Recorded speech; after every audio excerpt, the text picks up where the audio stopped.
Hello everyone. तो इस video में मैं आपको इनकम टैक्स इंस्पेक्टर के बारे में कंप्लीट डिटेल बताने वाला हूं। इनकम टैक्स इंस्पेक्टर एक गवर्नमेंट ऑफ इंडिया के ग्रुप बी पोस्ट है जिसका ग्रेड पे 4600 है। तो इस वीडियो में आपको इसका वर्क प्रोफाइल के बारे में बताऊंगा कि इसमें क्या काम करना पड़ता है।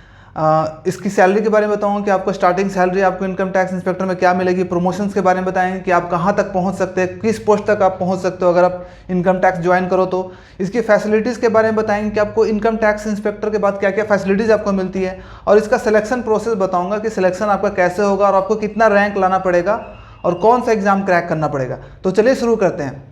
तो सबसे पहले हम इसके वर्क प्रोफाइल के बारे में जानते हैं कि इसमें काम क्या करना पड़ता है इनकम टैक्स इंस्पेक्टर में। तो इनकम टैक्स इंस्पेक्टर में दो तरह के काम होते हैं, एक डेस्क जॉब होता है, एक फील्ड वर्क होता है। डेस्क जॉब मतलब आपको ऑफिस में काम करना पड़ता है, और फील्ड वर्क है मतलब आपको ऑफिस से बाहर आपको रेड वेड डालना पड़ता है, जा करके रेड वाले टीम में आपको शामिल होना पड़ता है और आपको जा करके वहाँ पे मैनेज करना पड़ता है। ये डिपेंड करता है कि आपको ऑफिस में कौन सा पोस्टिंग मिला है। ऑफिस वाले डिसाइड करेंगे कि आपको डेस्क जॉब देना है या फिर फील्ड वर्क देना है, तो वहाँ पर आपको डिसीजन आपको मिलेगा कि आपको क्या करना है जॉब। उसके बाद इसका जो पोस्टिंग है वो ऑल ओवर इंडिया होता है, ठीक है। इसमें बहुत सारे जोन्स हैं, चेन्नई जोन हो गया, दिल्ली जोन हो गया, महाराष्ट्र जोन हो गया, तो बहुत सारे अलग अलग डिफरेंट जोन्स हैं, तो वहाँ पे आपकी पोस्टिंग होती है। और इसका पोस्टिंग इस पर डिपेंड करता है कि आपका रैंक कितना आता है और आप क्या प्रेफरेंस डालते हो। अगर आपका रैंक अच्छा है तो आपको कोई भी जोन मिल सकता है जो आप ऑप्ट करोगे, ठीक है। टाइमिंग जो इसका है, अगर आप ऑफिस में काम करते हो 9 to 5 का जॉब है, जैसे ऑफिस में जनरली होता है गवर्नमेंट ऑफिस में। लेकिन अगर आप रेड वाले टीम में हो, हिस्सा हो, फील्ड वर्क में हो, तो इसमें कोई टाइमिंग का कोई पाबंद नहीं है। आपको रात में भी जॉब करना पड़ सकता है, किसी भी टाइम पे मॉर्निंग में भी जाना पड़ सकता है, आपको एक्स्ट्रा वर्क भी करना पड़ सकता है अगर फील्ड वाले वर्क में हो तो, ठीक है। एक बात आपको ध्यान में रखना है कि इसमें ट्रांसफ़र नहीं है, इंटर जोनल ट्रांसफ़र नहीं है। आप जिस जोन में आपका पोस्टिंग होगा आप उसी जोन के ऑफिसेज में आपका ट्रांसफ़र होता रहेगा।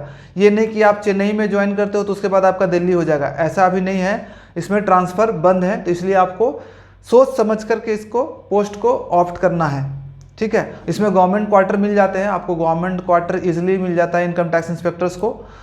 और इसके जितने भी ऑफिसेज होते हैं ना, सारे सिटीज़ में ही होते हैं, कैपिटल सिटीज़ में ही होते हैं, तो आपको आराम से वहाँ पे अच्छे जगह पे आपको क्वार्टर मिल जाता है। आगे चलते हैं, इसके सैलरी के बारे में जानते हैं कि आपको सैलरी कितना मिलेगा इन हैंड सैलरी जब आप ज्वाइन करोगे। तो इसका जो बेसिक है 44,900 है। तो इसके हिसाब से अगर सैलरी बनाया जाए HRA DA TA सब मिला करके, तो आपका जो ग्रॉस बनेगा टोटल NPS का कंट्रीब्यूशन लगा करके, तो आपको 86,000 के आसपास ग्रॉस बनेगा स्टार्टिंग में, ठीक है। और लेकिन जो इन हैंड सैलरी मिलेगी आपको 71,000 के आसपास आपको सैलरी मिलेगा। और ये सिटी पे भी डिपेंड करता है, X category city, Y category city और Z category city. X category city होता है मेट्रो सिटीज़, बड़े बड़े सिटीज़, दिल्ली, मुंबई, चेन्नई, हैदराबाद, ये सब जो बेंगलुरु है, उसमें आपको इन हैंड सैलरी 71,000 के आसपास मिलेगी। उससे कम छोटी वाली सिटीज़ में आपको 4-5 हज़ार सैलरी कम मिलेगा, आपको लगभग 65-66 के आसपास इन हैंड सैलरी मिलेगी। और इसमें इंक्रीमेंट होता है, हर साल आपका इंक्रीमेंट सैलरी में 3 से 5 हज़ार का इंक्रीमेंट होगा, ठीक है। और उसके बाद सैलरी हाइक जो होता है ना एक्चुअल, वो प्रमोशन के बाद होता है। जब आप प्रमोशन लेते हो तो आपका सैलरी काफ़ी ज़्यादा इंक्रीज करता है। और एक बात और कि जब आप रिटायर करोगे, अभी आसपास अगर ज्वाइन करते हो तो रिटायरमेंट के टाइम में आपका जो रिटायरमेंट कॉर्पस होगा लगभग 8 से 10 करोड़ के आसपास आपको रिटायरमेंट के टाइम पे मिलेगा, ठीक है, उस टाइम के हिसाब से।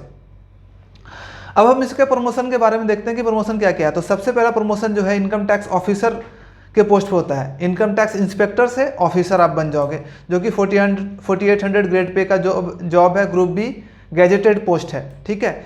ये डिपेंड करता है, जो ट्रांसफ़र कितना टाइम में होता है वो डिपेंड करता है जोन टू जोन। दिल्ली वाले जोन जो है उसमें ट्रांसफ़र ना थोड़ा स्लो है, यहाँ पे 8 से 10 साल का टाइम लग जाएगा बनने में। वहीं अगर आप चेन्नई वाले जोन में हो, मुंबई वाले जोन में हो, तो उसमें थोड़ा सा जो प्रमोशन है फास्ट है। चेन्नई वाले में आप 6 से 7, 5 से 6 साल में आप इनकम टैक्स ऑफिसर बन जाओगे। तो जोन टू जोन जो प्रमोशन है वो डिपेंड करता है, ठीक है। उसके बाद जो नेक्स्ट प्रमोशन है 8 से 10 साल के बाद फिर से असिस्टेंट कमिश्नर के पोस्ट पे, जो कि एक ग्रुप ए पोस्ट है। जब IRS वाले ज्वाइन करते हैं ना तो इसी पोस्ट पे ज्वाइन करते हैं, group A post IRS Indian revenue service वाले। उसके बाद डिप्टी कमिश्नर 6600 ग्रेड पे, उसके बाद ज्वाइंट कमिश्नर और उसके बाद एडिशनल कमिश्नर। तो मैक्सिमम लोग जो होते हैं ना एडिशनल कमिश्नर तक के पोस्ट पे ही जा करके रिटायर कर जाते हैं, तो मैक्सिमम यही होता है। और बहुत कुछ जो लकी होंगे, जो बहुत कम एज में और जिनका ट्रैक रिकॉर्ड बहुत अच्छा होगा, वो कमिश्नर तक के पोस्ट तक जा करके रिटायर करेंगे, ठीक है। लेकिन इसका रेयर चांसेस होता है, मैक्सिमम लोग एडिशनल और जॉइंट कमिश्नर के पोस्ट तक जा करके रिटायर करते हैं। अब फैसिलिटीज़ देखते हैं क्या क्या मिलती है। तो फैसिलिटीज़, तो सबसे पहली फैसिलिटीज़ तो मेडिकल फैसिलिटीज़ आपको और आपके डिपेंडेंट फैमिली मेम्बर्स को मिलता है। फ्री ट्रीटमेंट आपका होता है अच्छे अच्छे हॉस्पिटल्स में, जो भी CGHS इम्पैनल्ड हॉस्पिटल्स हैं उसमें आपका ट्रीटमेंट हो जाता है। उसमें मैक्स हॉस्पिटल भी शामिल है और भी अच्छे अच्छे हॉस्पिटल शामिल है। आपका जो भी खर्चा होता है वो ऑफिस से आपको मिल जाता है। उसके बाद फैसिलिटी क्या है कि 3 मंथ की ट्रेनिंग भी होती है इनकम टैक्स इंस्पेक्टर्स की, और इसमें रिगरस ट्रेनिंग होता है। आपका काफ़ी अच्छे से आपको वहाँ पे सिखाया जाएगा इनकम टैक्स रूल्स के बारे में, रेगुलेशन के बारे में, और बाकी बजट वगैरह के बारे में आपको बताया जाता है, ठीक है। और इसमें आपको हॉस्टल में ही रहना पड़ता है 3 महीने, और वहीं पे आप मस्त हॉस्टल लाइफ एंजॉय करके आप ट्रेनिंग कर सकते हो। और LTC आपको मिलेगा। LTC लीव ट्रैवल कॉन्सेशन होता है गवर्नमेंट एम्प्लॉय, सभी गवर्नमेंट एम्प्लॉय को मिलता है, सेंट्रल गवर्नमेंट को।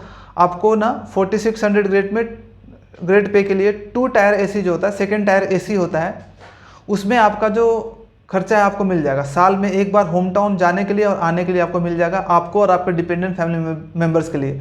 और आप फ्लाइट से भी जा सकते हो, लेकिन आपको जो रिमबर्समेंट होगा पैसा, वो 2nd AC का जितना फेयर है उतना ही होगा। और साथ में 4 साल में 2 बार आप ऑल इंडिया भी ट्रैवल कर सकते हो, उसमें अंडमान निकोबार और लक्षद्वीप भी शामिल है, ठीक है। और उसका आपको जो पैसा है, ट्रैवल का पैसा आपको मिल जाता है। उसके साथ में आपको दिवाली बोनस मिलता है, ऑनरेरियम मिलता है।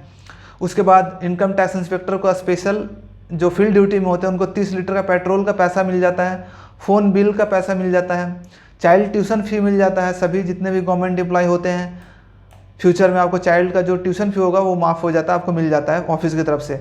और बैग भी मिल जाता है, 3 साल में एक बार आपको बैग का अलाउंस मिल जाता है, 3000 रुपये मिलता है 3 साल में एक बार आपको बैग लेने के लिए, ऑफिस बैग लेने के लिए। और अदर बेनिफिट तो आप जानते हो इनकम टैक्स इंस्पेक्टर का कि क्या पावरफुल पोस्ट है और कितना रिस्पेक्ट है इसका सोसाइटी में, ठीक है। तो ये सब चीज़ें हैं इनकम टैक्स इंस्पेक्टर के बारे में। अब चलते हैं कि इसका सिलेक्शन प्रोसेस कैसे है, कैसे हम इसमें सिलेक्शन ले सकते हैं। तो सिलेक्शन के लिए SSC CGL एग्जाम को आपको क्रैक करना पड़ता है, स्टाफ सिलेक्शन कमीशन का जो एग्ज़ाम होता है। और इसमें आपको ग्रेजुएशन डिग्री चाहिए होती है, कोई भी स्ट्रीम से आपका ग्रेजुएशन डिग्री होना चाहिए, तभी आप एग्ज़ाम में बैठ सकते हो। और इसमें जो रैंक है, आपको अच्छा खासा रैंक लाना पड़ता है इनकम टैक्स इंस्पेक्टर में। 500 के अंदर लाओगे तभी आपको इनकम टैक्स इंस्पेक्टर का पोस्ट मिलेगा। और जितना अच्छा रैंक लाओगे उतना अच्छा प्रेफरेंस आपको मिल जाएगा। आप जहाँ पे भी ऑप्ट करोगे, जो रीजन आप चाहोगे उस रीजन में आपको मिल जाएगा। लेकिन अगर आपका रैंक अच्छा नहीं होगा तो आप जो चाहोगे वो रीजन शायद आपको ना मिले। आप नॉर्थ चाहोगे लेकिन साउथ में मिल गया तो फिर कोई फ़ायदा नहीं है, ठीक है। तो रैंक आपको 500 के अंदर लाना पड़ेगा जनरल कैटेगरी के लिए। उसके बाद आप कैसे इसमें सिलेक्शन ले सकते हो, तो इसके लिए आप मेरा जो YouTube चैनल है वो दे सकते हो गाइडेंस के लिए। मैंने इस पर सारे वीडियोस बना दिए हैं, सभी टाइप के वीडियो बना देंगे, कैसे आपका स्ट्रैटेजी क्या होना चाहिए, क्या पढ़ना चाहिए, क्या नहीं पढ़ना चाहिए। तो इस वीडियो को आप गाइडेंस के लिए देख सकते हो बाकी वीडियोस। और मेरा टेलीग्राम चैनल आप ज्वाइन कर सकते हो 1000 अचीवर्स में मैं आपको रेगुलर अपडेट डालते जाता हूँ। वहाँ पे PDFs इंपॉर्टेंट PDFs भी डालते जाता हूँ। तो आप इस चैनल को ज्वाइन कर सकते हो। आप टेलीग्राम पे 1000 अचीवर्स सर्च करोगे तो आपको मेरा चैनल मिल जाएगा। काफ़ी हेल्पफुल ये चैनल आपके लिए होने वाला है, क्योंकि मैं हमेशा इस पर गाइड करता रहता हूँ, लाइव भी आता रहता हूँ। और अगर आपको ये वीडियो अच्छा लगा है तो प्लीज़ इस चैनल को लाइक, शेयर एंड सब्सक्राइब कर दे, ताकि मुझे भी मोटिवेशन मिले। और साथ में कमेंट बॉक्स में ज़रूर लिखो कि आपको नेक्स्ट कौन से पोस्ट पे आपको इसका एनालिसिस चाहिए, उसका डिटेल चाहिए, जॉब प्रोफाइल चाहिए। तो आप कमेंट बॉक्स में लिख सकते हो आपको ये कैसा वीडियो लगा और कौन से पोस्ट पे आपको डिटेल चाहिए। तो thank you so much for watching this video. जल्दी मिलते हैं एक नए वीडियो के साथ और एक नए मोटिवेशन के साथ। Bye bye everyone.